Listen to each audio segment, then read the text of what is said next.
There's kind of a new color that's kind of the standard of switching between these modes on all the Nikon cameras. And so you have a color that's switched up and down depending on whether you want to be in the live view or movie mode. They're related very, very closely, but they are different as to whether you want to shoot still pictures in the live view mode or you want to shoot video in the movie mode. And so first off, use the live view selector to select which one you want, and then you would press the button in the middle to activate it and kind of turn it on. So let's talk about these two modes in more detail. All right, so you hit the live view mode and suddenly you get to see a little TV view of what is happening right in front of you. Now, one of the first things that you can do is play around a little bit with the button right below it, which is the info button. Some people like to see lots of information about the shutter speed, aperture, other recording data that's going on. Other times you just want to see the image that you're actually pointing the camera at.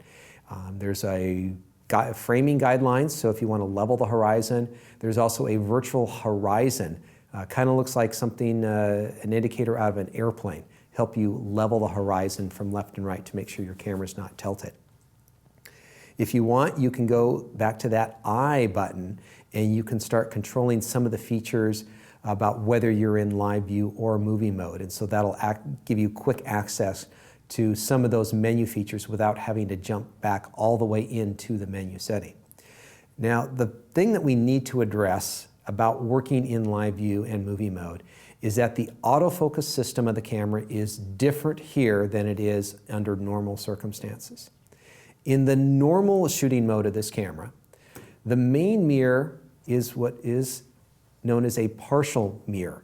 It's partially silvered in the middle, and this is where the camera is going to be focusing. You can see through the mirror if you take a very close look at it. And the reason it is partially silvered is so that it can let some light through, bounces around on a couple of mirrors, and goes down to an autofocus sensor in the camera. This is how your camera focuses when you are looking through the camera.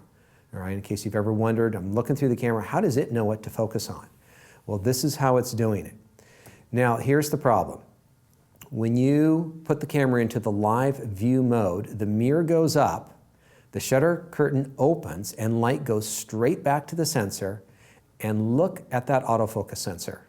How much information is it getting? It's like it's completely in the dark as to what's going on. And this is why cameras can't use their traditional, very fast focusing system in the live view or the movie mode. All right, so it's got to use a different system for focusing.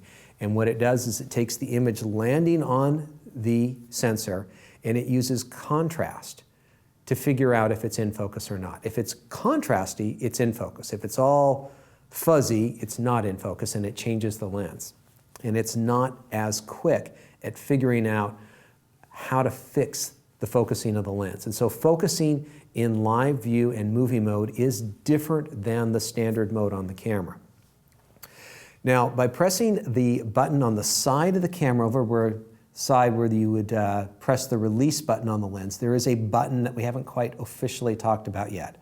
But by pressing that button and turning the sub-command dial out in the front of the camera, you will change what is known as the AF area mode. This is where your camera chooses to look to focus. And option number one is it'll choose faces.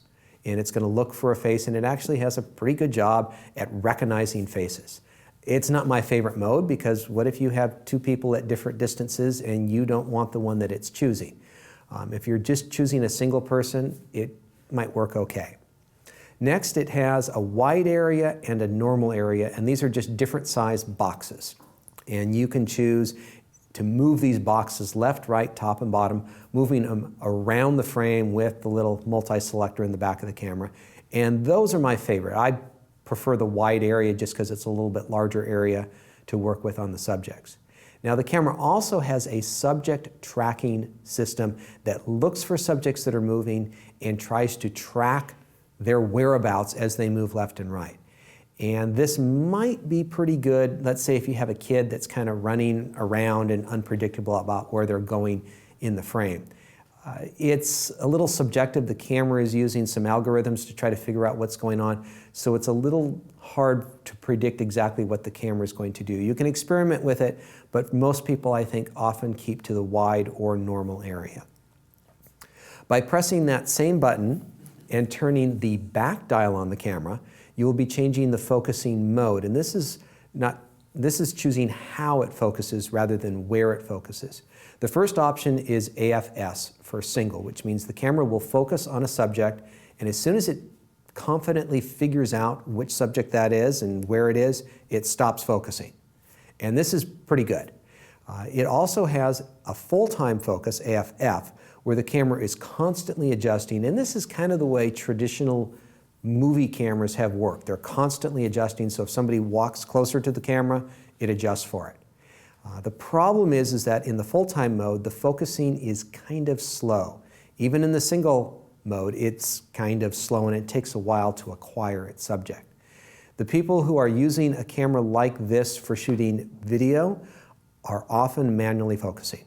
They focus on their subject ahead of time, they shoot their little shot, 5-10 second clip, and then they stop recording and then they set up for the next shot. It's a little bit cumbersome, but because of that focusing problem I talked about before, focusing is not really fast and accurate on this for changing. And so don't plan to shoot, let's say, a basketball game in full autofocus with subjects running towards you and away from you and the camera tracking every movement. It will try to follow it, but it's going to lag behind and it's going to be quite slow. There's nothing wrong with the camera as far as defective, it's just not built for that type of autofocusing system. John, really quick, Michael in SoCal asks, how do you turn on the face detection feature? Is that the same thing as the face priority? The face detection for live view is turned on right here. So you press the focusing button over on the side of the camera. As you have your finger down on that, so I'll do it right here on this camera, so I'll press down on this button here, and then you turn the front mode right here.